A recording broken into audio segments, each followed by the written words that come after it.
Bonjour à tous, ambiance nostalgique et positive aujourd'hui avec mon invité.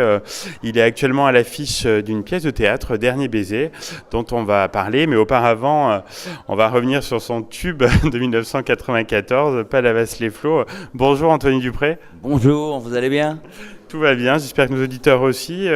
C'est une chanson, on peut dire, culte qui a marqué la génération Club Do, AB Productions. Oui, Palavas. C'était un refrain, une chanson que je chantais sur scène quand j'ai fait Bercy et la tournée. Et c'est vrai que c'est une chanson qui fonctionnait très bien.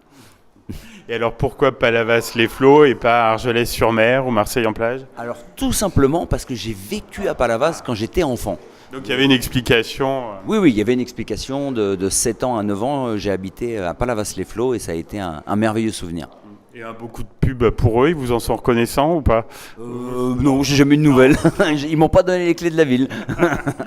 Ok, donc cette chanson faisait partie de l'album Rêve qui était sorti la même année et produit donc par Ariane et Rémi du Club Dorothée. Tout à fait, c'est ça. C'est eux qui produisaient, qui écrivaient et composaient les chansons. Et elle respire un peu la crème solaire, cette chanson, les vieux souvenirs d'enfance. Il y a un côté nostalgique aussi. Ah oui, c'était une chanson joyeuse avec un refrain très facile à reprendre. Donc c'était une chanson positive. Ouais. Et à l'époque, vous avez bénéficié d'une importante promotion sur ce titre.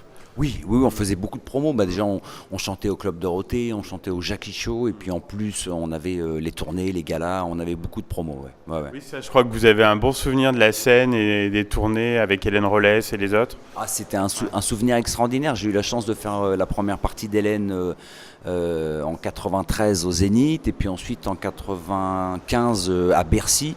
On a chanté 11 fois 11 soirs de suite à Bercy. On a fait après une tournée de 60 ou 70 dates en France, en Belgique, en Suisse et en Finlande, ce qui était assez étonnant. On a chanté 3 soirs là-bas dans une salle de 10 000 personnes. Ouais. Oui, énorme.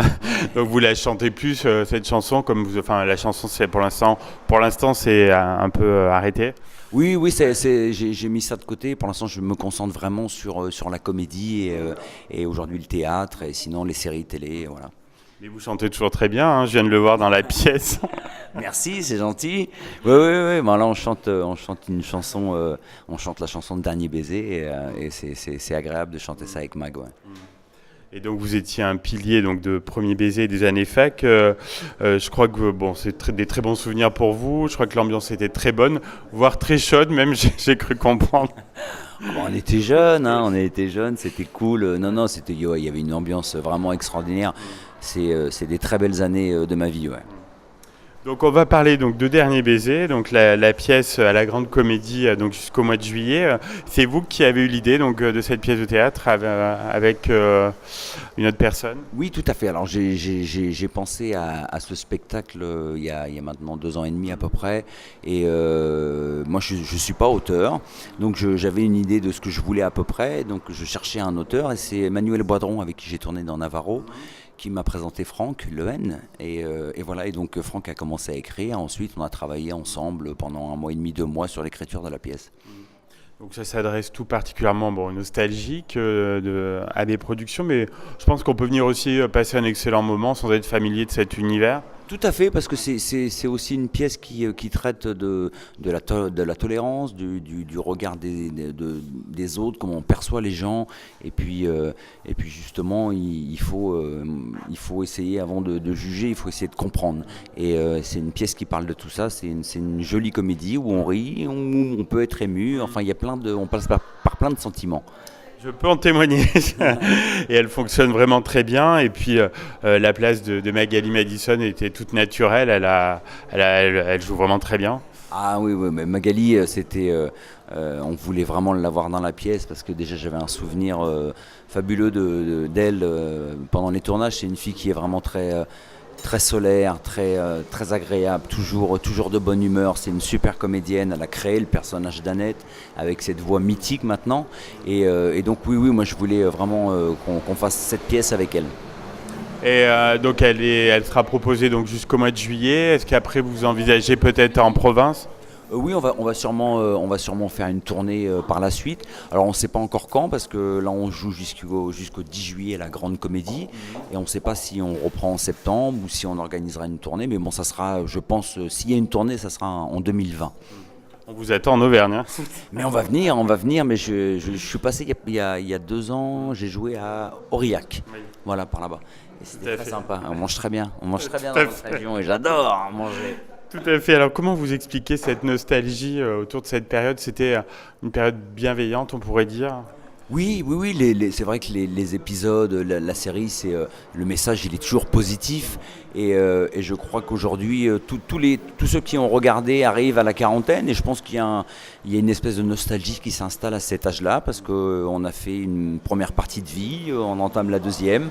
Et puis on est aussi dans une période assez difficile, assez lourde, assez chargée. Et je pense que les gens ont besoin de se divertir. Et c'est ce qu'on essaye de leur offrir tous les soirs. C'est un vrai moment de divertissement, une vraie bulle dans leur journée, voilà, pour oublier un peu tous les soucis. On parle complètement d'autre chose. C'est très réussi. Vous avez fait beaucoup de séries et de téléfilms récemment. Est-ce que vous pouvez nous dévoiler vos projets, à part la pièce, bien sûr? Alors, à part la pièce, il y en a une autre qui est déjà en route, que je jouerai, je ne sais pas encore quand, parce qu'effectivement, ça va dépendre aussi des dates de Dernier Baiser. Et puis après, les projets, ils arrivent au fur et à mesure. Et j'ai aussi le projet de faire un film sur l'histoire d'un boxeur. Donc voilà, je commence à travailler là-dessus. Voilà, il y a plein de projets qui arrivent. Mais on vous souhaite pleine réussite, Anthony Dupré, donc dans tous ces projets. On va réécouter ce tube culte, Palavas les flots. Et puis, on invite tous nos auditeurs, lorsqu'ils sont de passage à Paris, pour l'instant, à venir voir donc Dernier Baiser. Tout à fait, on vous attend à la Grande Comédie du mardi au dimanche. C'est à 20h et le dimanche à 18h et on sera très heureux de vous accueillir et de vous rencontrer après pour signer des autographes et faire des photos. Voilà. Merci encore, Anthony. Merci à vous. Au revoir. Au revoir.